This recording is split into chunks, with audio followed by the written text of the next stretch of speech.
Ok. Chicos, en algún momento tenía que... perdón. Soy Analía Maita y esta es la tercera parte y llegamos a el texto.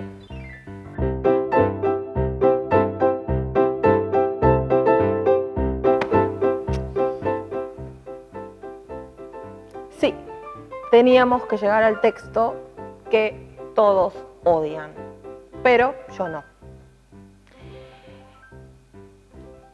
Y para hablar del texto tenemos que ir a...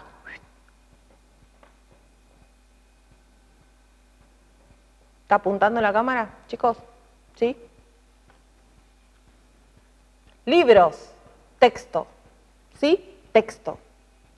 Vamos a agarrar uno.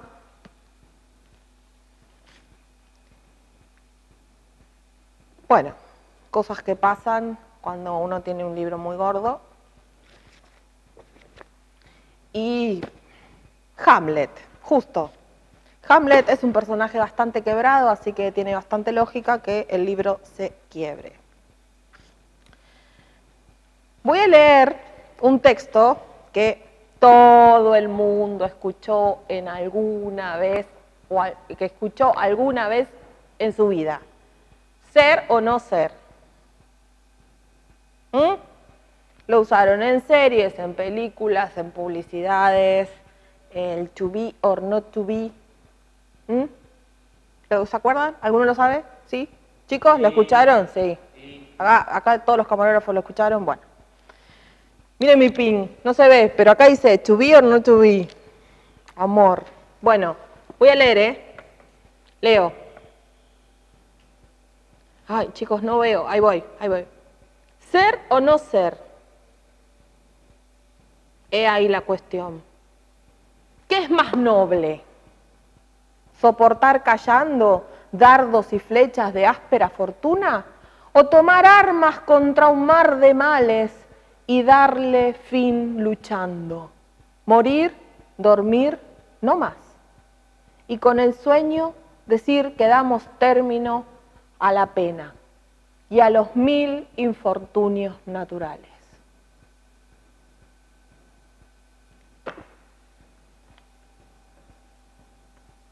Sí, ya sé, nadie entendió un corno de lo que dije. Sí, ya lo sé. Pasa siempre que leo esta parte de Shakespeare.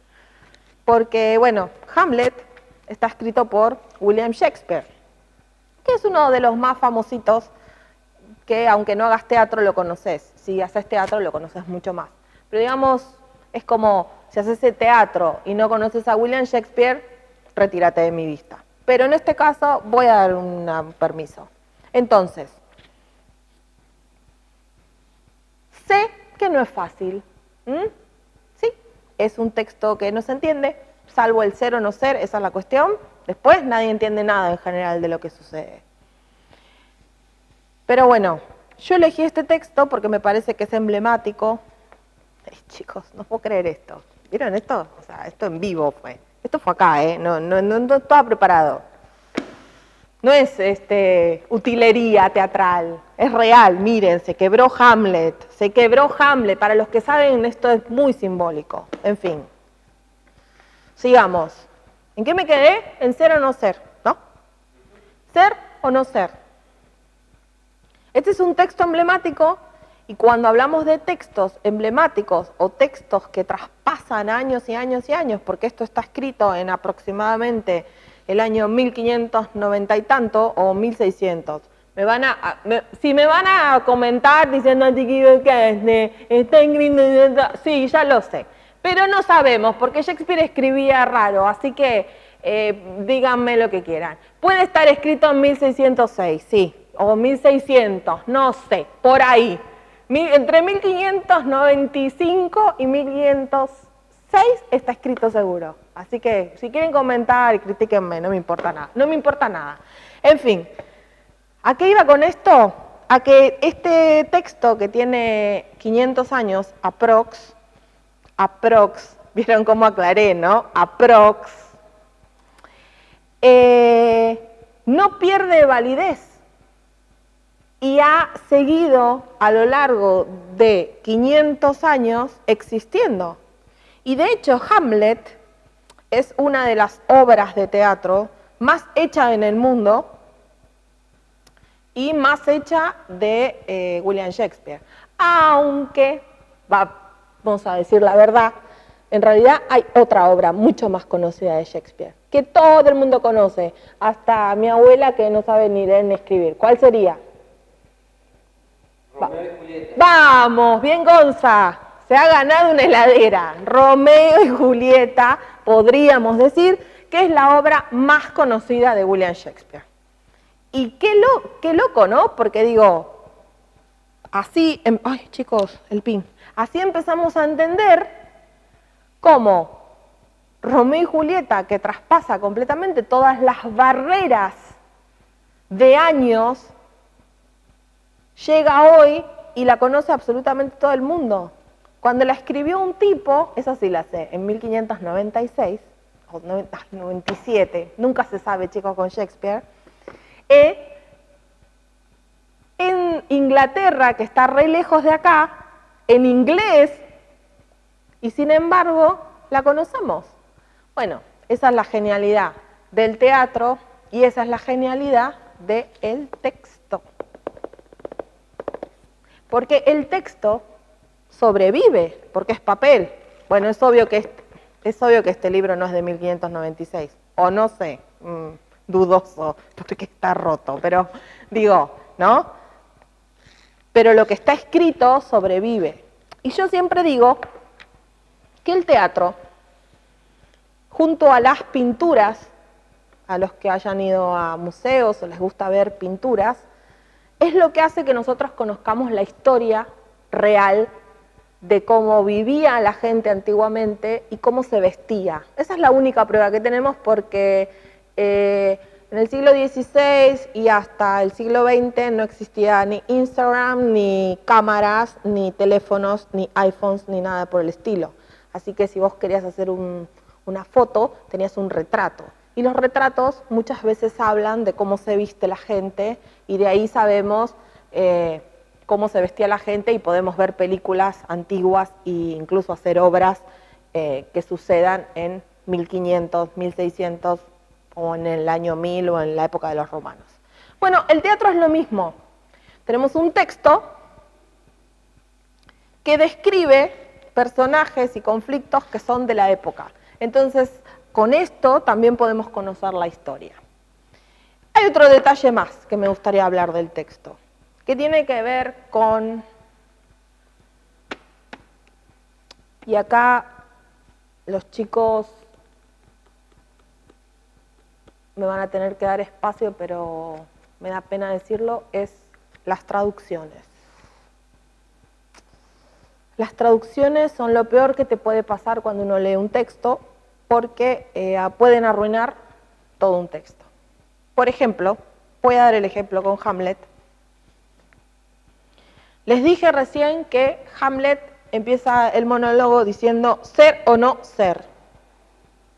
He ahí la cuestión, ¿sí? Bueno, en el texto original, Shakespeare escribe to be or not to be or not to be, sí. That is, no let it be, de los Beatles. To be or not to be, that is the question. Para los que saben inglés, saben que question en inglés significa pregunta. Entonces, ¿por qué corno traducimos tan mal? Chicos, tan mal. Si la palabra es question, así, tan mal pronunciada como lo estoy diciendo, y significa pregunta, ¿por qué el texto pone ser o no ser? He ahí la cuestión. ¿Vos lo sabés, Gonza? No. ¿Alguno lo sabe? Ok, esto me produce úlceras a mí cuando lo leo. Pero bueno, ¿por qué? Porque está mal. Pero después recuerdo que en general las traducciones antiguamente estaban hechas por gente que traducía literal, que acá ni siquiera está literal. Pero después empecé a entender, cuando empecé a estudiar,